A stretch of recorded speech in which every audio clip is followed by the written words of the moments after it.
Beauty and the Beast by Marie Laprise de Beaumont. There once was a very rich merchant who had 6 children, 3 sons and 3 daughters. Being a man of sense, he spared no cost for their education, but gave them all kinds of masters. His daughters were extremely handsome, especially the youngest. When she was little, everybody admired her and called her the little Beauty, so that as she grew up she still went by the name of Beauty, which made her sisters very jealous. The youngest, as she was handsome, was also better than her sisters. The 2 eldest had a great deal of pride because they were rich. They gave themselves ridiculous airs, and would not visit other merchants' daughters, nor keep company with any but persons of quality. They went out every day upon parties of pleasure, balls, plays, concerts, etc., and laughed at their youngest sister, because she spent the greatest part of her time in reading good books. As it was known that they were to have great fortunes, several eminent merchants made their addresses to them, but the 2 eldest said they would never marry unless they could meet with a duke, or an earl at least. Beauty very civilly thanked them that courted her, and told them that she was too young yet to marry, but chose to stay with her father a few years longer. All at once the merchant lost his whole fortune, excepting a small country house at a great distance from town, and told his children, with tears in his eyes, they must go there and work for their living. The 2 eldest answered that they would not leave the town, for they had several lovers who they were sure would be glad to have them, though they had no fortune. But in this they were mistaken, for their lovers slighted and forsook them in their poverty. As they were not beloved on account of their pride, everybody said, "They do not deserve to be pitied. We are glad to see their pride humbled. Let them go and give themselves quality airs in milking the cows and minding their dairy." "But," added they, "we are extremely concerned for Beauty. She was such a charming, sweet-tempered creature, spoke so kindly to poor people, and was of such an affable, obliging disposition. Nay, several gentlemen would have married her, though they knew she had not a penny, but she told them she could not think of leaving her poor father in his misfortunes, but was determined to go along with him into the country to comfort and attend him." Poor Beauty at first was sadly grieved at the loss of her fortune. "But," she said to herself, "were I to cry ever so much, that would not make things better. I must try to make myself happy without a fortune." When they came to their country house, the merchant and his 3 sons applied themselves to husbandry and tillage, and Beauty rose at 4 in the morning and made haste to have the house clean and breakfast ready for the family. In the beginning she found it very difficult, for she had not been used to work as a servant, but in less than 2 months she grew stronger and healthier than ever. After she had done her work, she read, played on the harpsichord, or else sung while she spun. On the contrary, her 2 sisters did not know how to spend their time. They got up at 10, and did nothing but saunter about the whole day, lamenting the loss of their fine clothes and acquaintance. "Do but see our youngest sister," said they one to the other. "What a poor, stupid, mean-spirited creature she is, to be contented with such an unhappy situation." The good merchant was of a quite different opinion. He knew very well that Beauty outshone her sisters, in her person as well as her mind, and admired her humility, industry, and patience, for her sisters not only left all the work of the house to do, but insulted her every moment. The family had lived about a year in this retirement, when the merchant received a letter, with an account that a vessel, on board of which he had effects, was safely arrived. This news had like to turn the heads of the 2 eldest daughters, who immediately flattered themselves with the hopes of returning to town, for they were quite weary of a country life, and when they saw their father ready to set out, they begged of him to buy them new gowns, caps, rings, and all manner of trifles.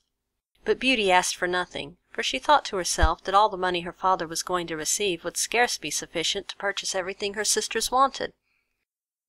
"What will you have, Beauty?" said her father. "Since you are so kind as to think of me," answered she, "be so kind as to bring me a rose, for as none grow hereabouts, they are a kind of rarity."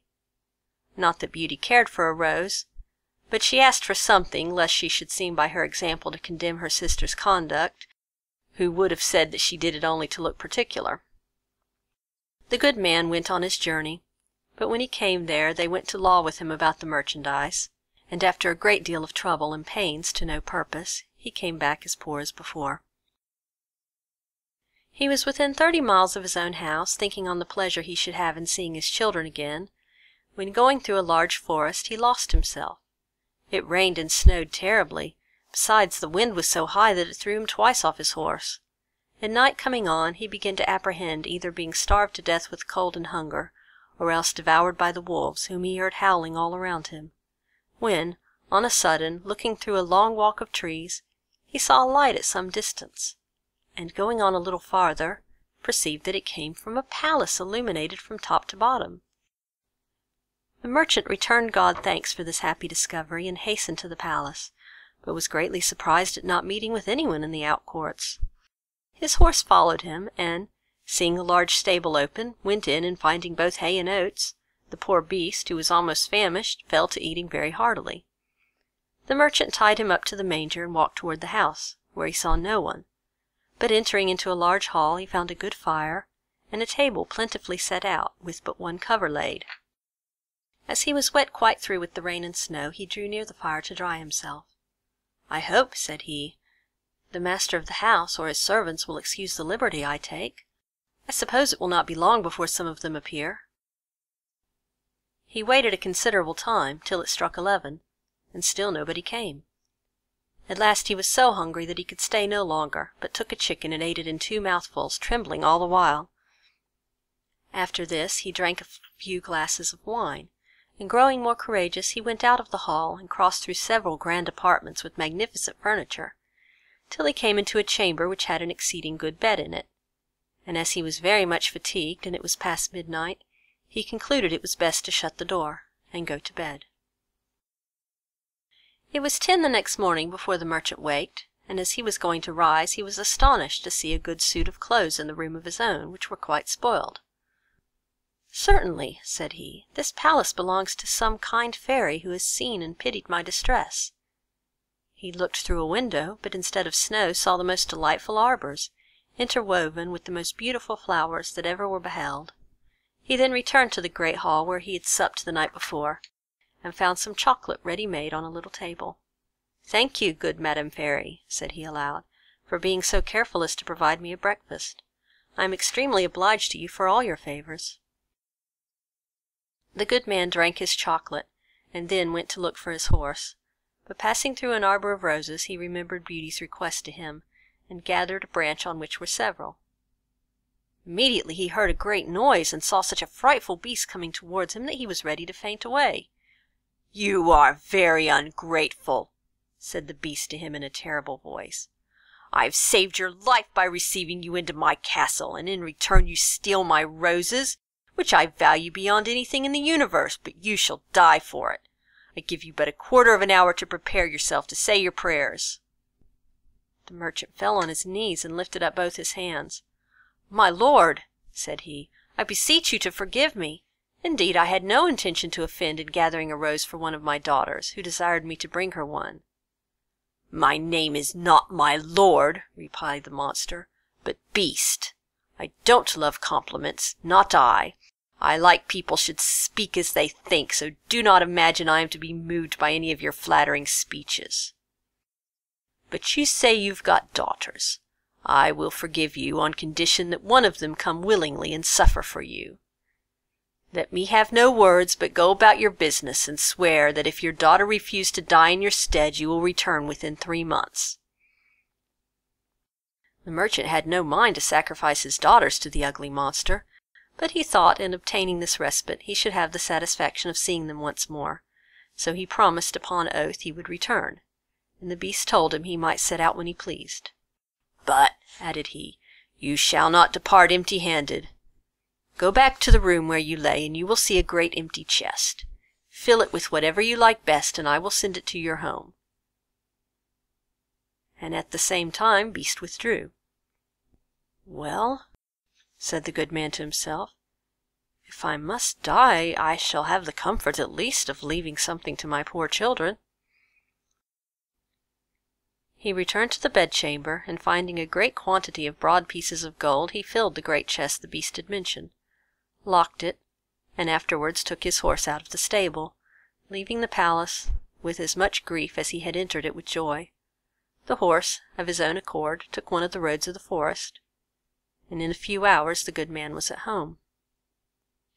His children came around him, but instead of receiving their embraces with pleasure, He looked on them, and holding up the branch he had in his hands, he burst into tears. "Here, Beauty," said he, "take these roses, but little do you think how dear they are like to cost your unhappy father," and then related his fatal adventure. Immediately the two eldest set up lamentable outcries, and said all manner of ill-natured things to Beauty, who did not cry at all. "Do but see the pride of that little wretch," said they.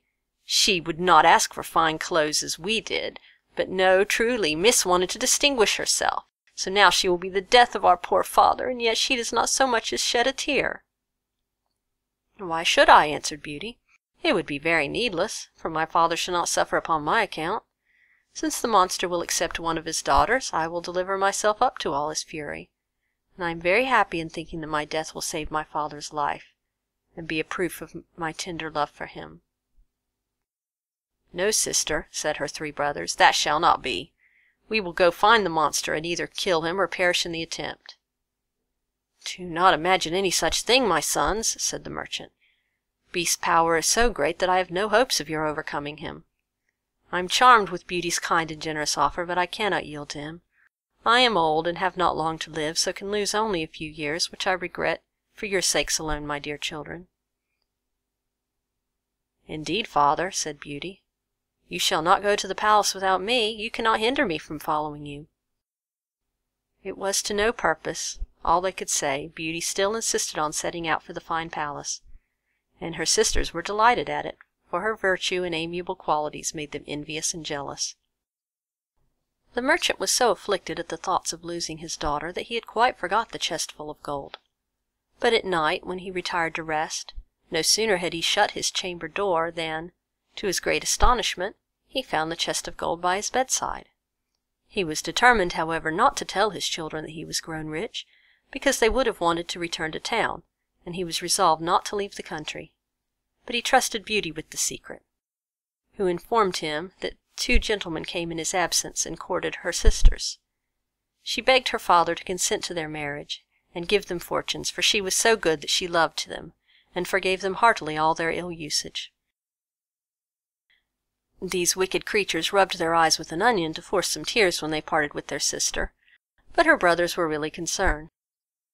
Beauty was the only one who did not shed tears at parting, because she would not increase their uneasiness. The horse took the direct road to the palace, and towards evening they perceived it illuminated as at first. The horse went of himself into the stable, and the good man and his daughter came into the great hall, where they found a table splendidly served up, and 2 covers. The merchant had no heart to eat, but Beauty endeavoured to appear cheerful, sat down to table, and helped him. Afterwards, thought she to herself, Beast surely has a mind to fatten me before he eats me, since he provides such a plentiful entertainment. When they had supped, they heard a great noise, and the merchant, all in tears, bid his poor child farewell, for he thought Beast was coming. Beauty was sadly terrified at his horrid form, but she took courage as well as she could, and the monster having asked her if she came willingly, "Yes," said she, trembling. "You are very good, and I am greatly obliged to you. Honest man, go your ways tomorrow morning, but never think of returning here again. Farewell, Beauty." "Farewell, Beast," answered she, and immediately the monster withdrew.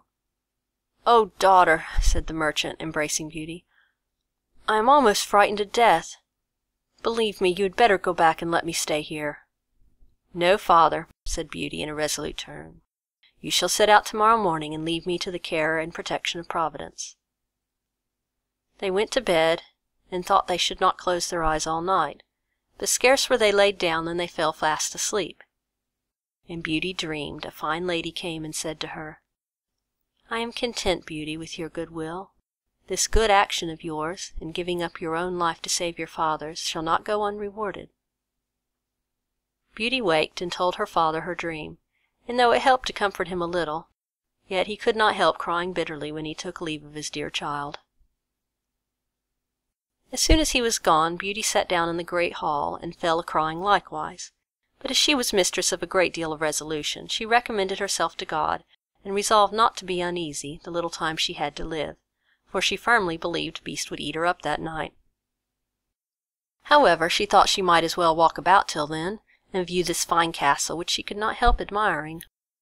It was a delightful, pleasant place, and she was extremely surprised at seeing a door, over which was wrote, "Beauty's apartment." She opened it hastily, and was quite dazzled with the magnificence that reigned throughout.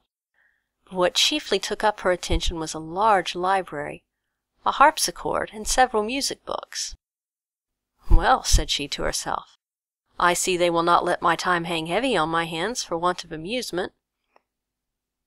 Then she reflected, "Were I but to stay here a day, there would not have been all these preparations."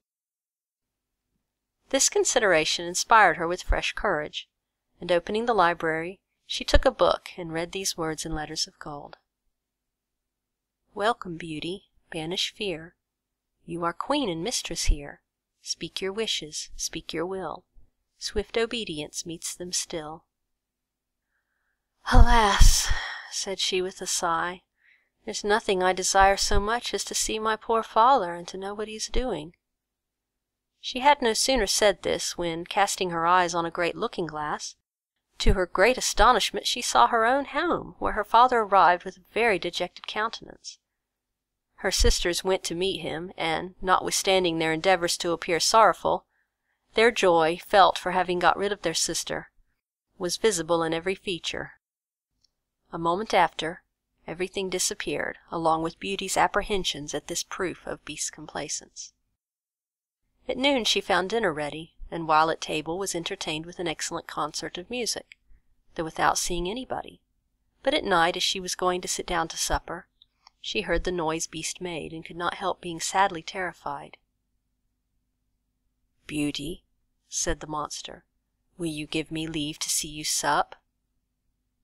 "That is as you please," answered Beauty, trembling. "No," replied the Beast, "you alone are mistress here. You need only bid me be gone if my presence is troublesome, and I will immediately withdraw. But tell me, do not you think me very ugly?"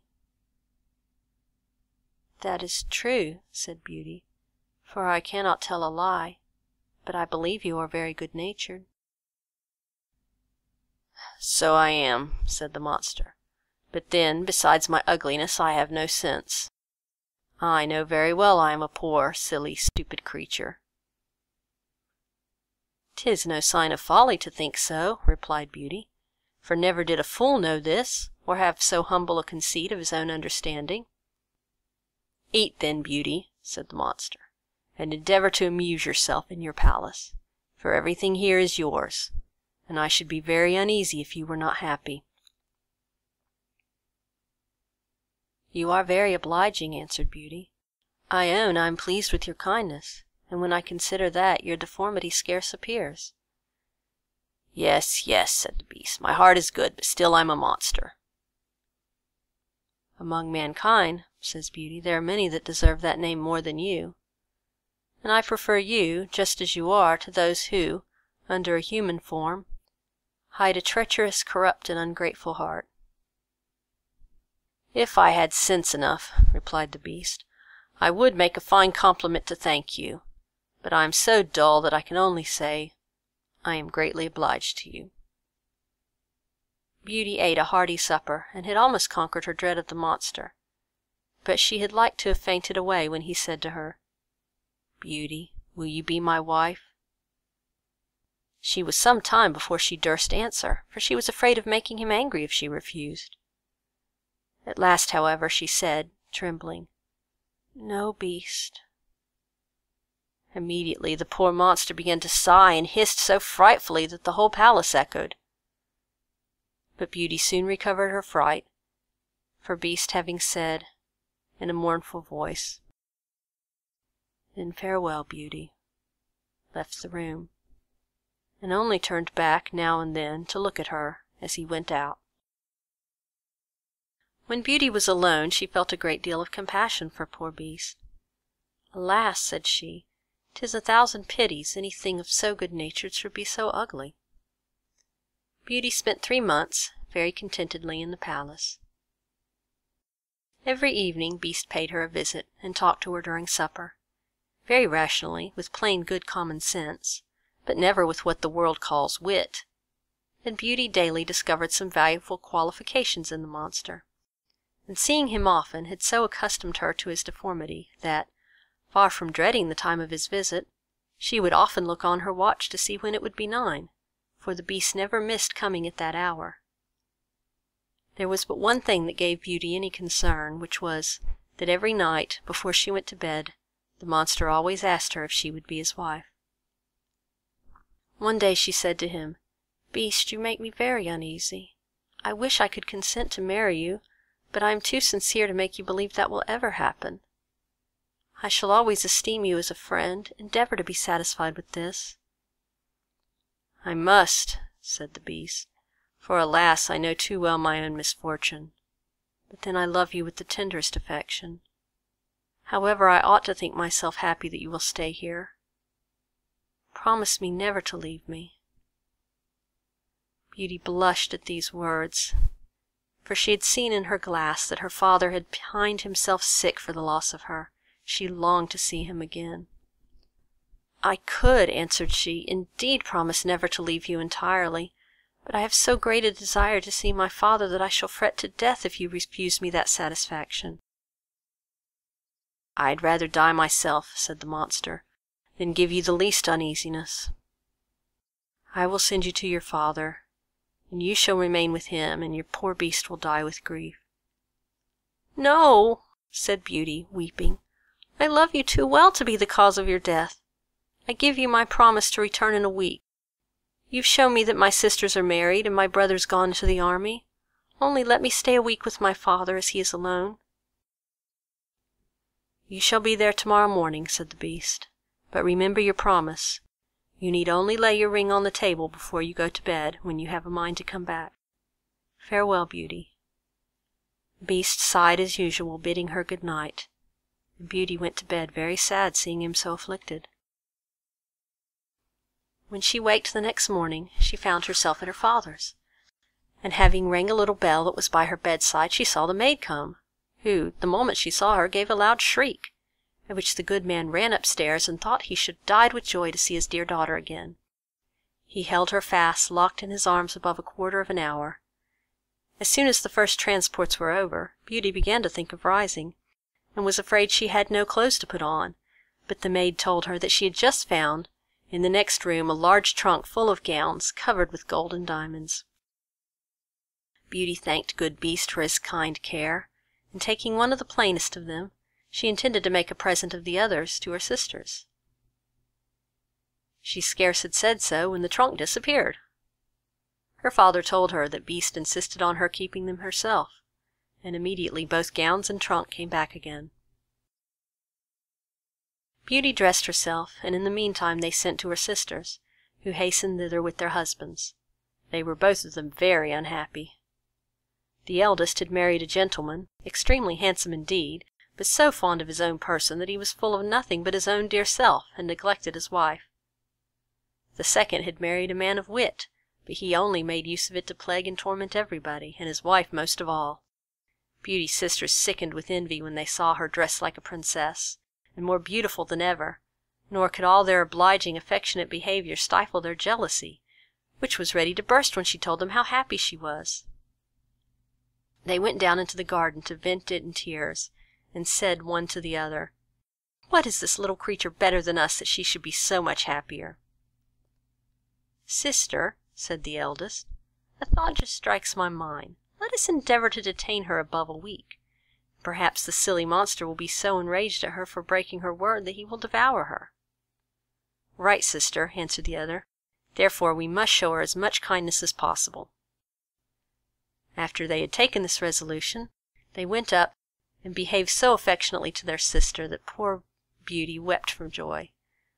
When the week was expired, they cried and tore their hair, and seemed so sorry to part with her that she promised to stay a week longer. In the meantime, Beauty could not help reflecting on herself for the uneasiness she was likely to cause poor Beast, whom she sincerely loved and really longed to see again. The 10th night she spent at her father's, she dreamt she was in the palace garden, and that she saw Beast extended on the grass plot, who seemed just expiring, and in a dying voice reproached her with ingratitude. Beauty started out of her sleep, and bursting into tears, Am I not very wicked, said she, to act so unkindly to Beast that he's studied so much to please me in everything? Is it his fault that he's so ugly and has so little sense? He's kind and good, and that is sufficient. Why did I refuse to marry him? I should be happier with the monster than my sisters are with their husbands. It is neither wit nor a fine person in a husband that makes a woman happy. Virtue, sweetness of temper, and complaisance. Beast has all these valuable qualifications.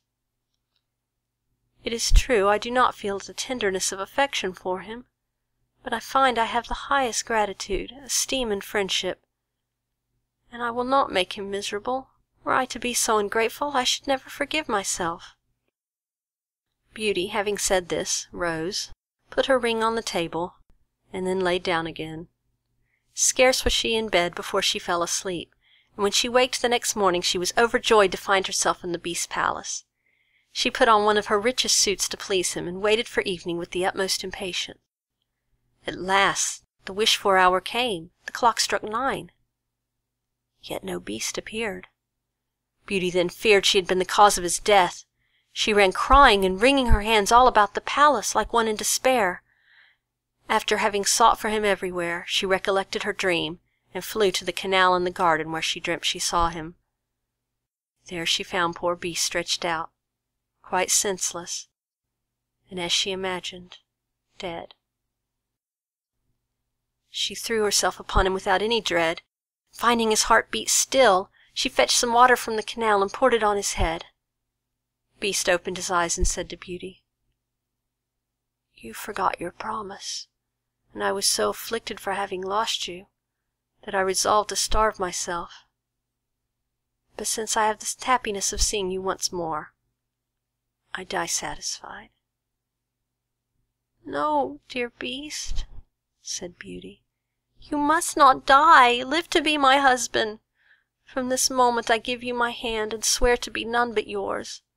Alas, I thought I had only a friendship for you, but the grief I now feel convinces me that I cannot live without you." Beauty scarcely had pronounced these words when she saw the palace sparkle with light.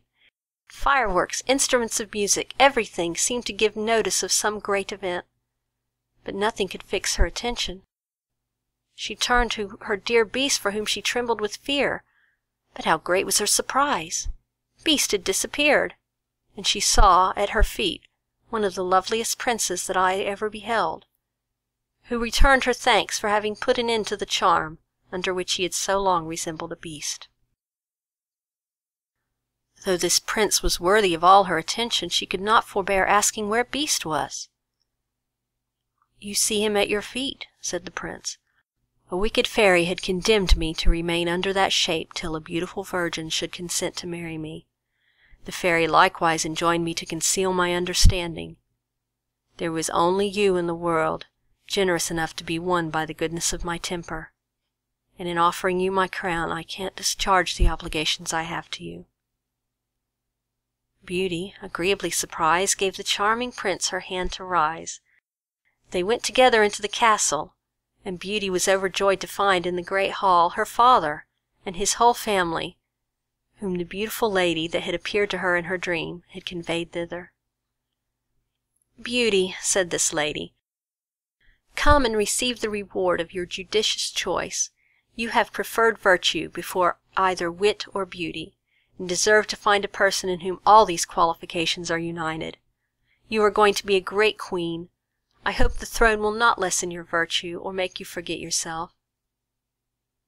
"As to you, ladies," said the fairy to Beauty's 2 sisters, "I know your hearts, and all the malice they contain. Become 2 statues, but, under this transformation, still retain your reason. You shall stand before your sister's palace gate, and be it your punishment to behold her happiness, and it will not be in your power to return to your former state till you own your faults. But I am very much afraid that you will always remain statues. Pride, anger, gluttony, and idleness are sometimes conquered, but the conversion of a malicious and envious mind is a kind of miracle." Immediately the fairy gave a stroke with her wand, and in a moment all that were in the hall were transported into the prince's palace. His subjects received him with joy. He married Beauty, and lived with her many years, and their happiness, as it was founded on virtue, was complete. End of Beauty and the Beast, by Marie Lapence de Beaumont.